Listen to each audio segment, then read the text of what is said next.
કાશ્મીરમાં થયેલા આતંકવાદી હુમલા સામે શહેરમાં મૌન રેલી અને પૂતળા દહન દ્વારા વિરોધ.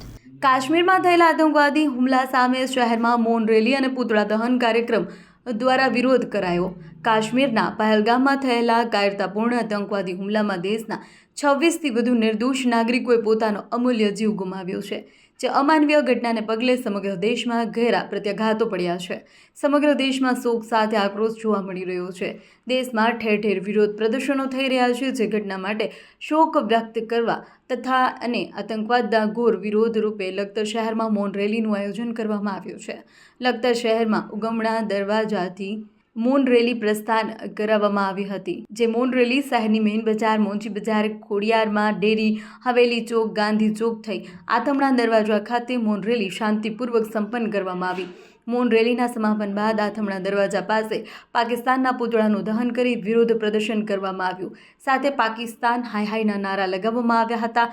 યોજાયેલ મૌન રેલીમાં મોટી સંખ્યામાં લખતર શહેરના યુવાનો તથા વડીલો જોડાયા હતા. અહેવાલ માં ન્યૂઝ જયેન્દ્રસિંહ ઝાલા, લખતર.